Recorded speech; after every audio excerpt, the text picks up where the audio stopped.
Today we're using the all-new Weber Performer to smoke a pork butt. I'm Johnny, and the first thing we need to do is set up our Weber Performer. This is our first cook, and I've decided just to wipe it down with a little bit of Citrusafe. A lot of you may prefer to burn out your new pit, but for me, this is just fine. We're going to be using the rail system that the Weber Performer came with. And I'll also be using a drip pan. Now I have the right side of this filled up with lump charcoal. I need my small chimney starter. What I'll do is remove some of the lump charcoal from one corner of my pile and place it into the small chimney starter. And we'll place it right back into this spot. When I light this up, the lit charcoal will be the start of our fire tomorrow. Here you can see I'm using both rails in tandem to keep the charcoal organized. Now I'll get the grates on just to show you what it all looks like together. Here's my first mod. I like to use a little bit of this gasket material. All I do is cut a little piece off and I place it right where the lid rubs against the lid bail, so that when I open and close the lid, it doesn't scratch that beautiful porcelain. Now that the Weber is set up, let's prepare our pork butt. Use your favorite all-purpose rub or use this one. I'll have the ingredients listed below. This pork butt is relatively small because I want a fast cook today. And when I got this one out of the package, I saw no need for any trimming, so we'll just season it up for the morning. I like to season all sides of my pork butt, and I'll put on as much seasoning that will stick. And when I was done, here's what that looked like. And the only reason why I do this the day before is because I don't like to have to get up the next day to do all this work. I just want to get up and bring the Weber Performer up to temp. I went ahead and wrapped my drip pan in foil and added 2 chunks of oak. Now let's go ahead and get our fire started. And once you see some white ash form at the top of your lump charcoal, then you know it's ready. Grab your chimney starter and pour that lit charcoal right into the space we reserved yesterday. Today I'll be using the ThermalWorks RFX thermometer system to monitor our internal and ambient temperature. We'll get our grates down and set up the ambient probe so that it will be placed in between the heat and the meat. Close the lid and we'll start bringing our Performer up to temp. We'll start with both vents wide open and gradually close the bottom vent until we get into our range, which on the bottom end is 260 degrees. And once we get into our range, I'll close the top vent about halfway. In case you didn't know, I have an Instagram page. Follow me at View to a Grill and I will appreciate it a lot. Now that we're in range, let's get our pork butt on.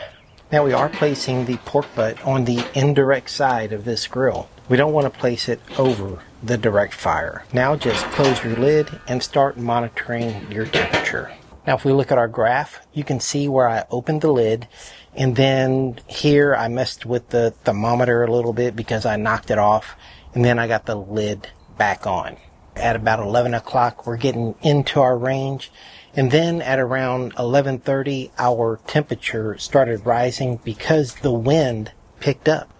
Well, don't panic.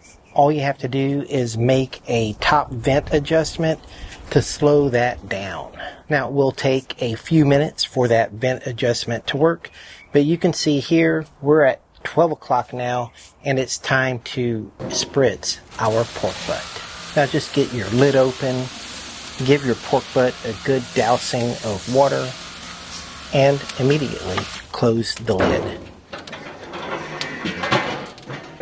Now what should happen is that you don't need to make any vent adjustments. Your Weber kettle will self-regulate and the temperature will start to rise again. And then an hour later, it's time to spritz again. Same process. Get the lid open, give it a good spritz, and let me give you a quick look so you can see the pork butt and how much coal we've used. Now get the lid closed. In about an hour, we're going to wrap our pork butt. So in the meantime, we can make our braising liquid. We're just going to use some water, chicken bouillon, and some Worcestershire sauce.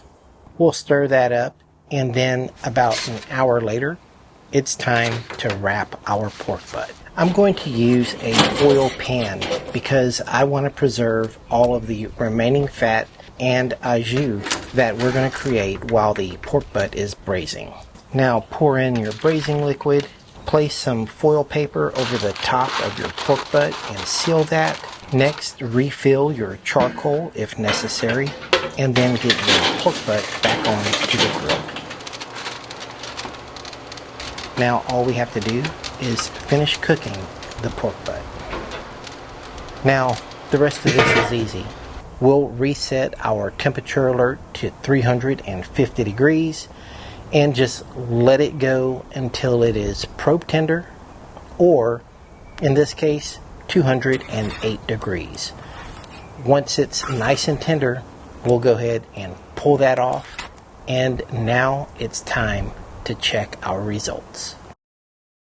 We put this butt on at 10 a.m. and it is now 4:26, so the whole cook took about 6.5 hours. We let this rest for an hour and a half, and now we'll get the foil off and check out this pork butt. You're going to want to save all of this fat and au jus and just shred your pork right into it. The bone pulls out easily. The pork butt, it shreds easily. And your wife will give you this same look right here. You know what that means. And since we used a savory rub, this is the perfect pork butt for tacos. Because hey, don't I look like I like tacos?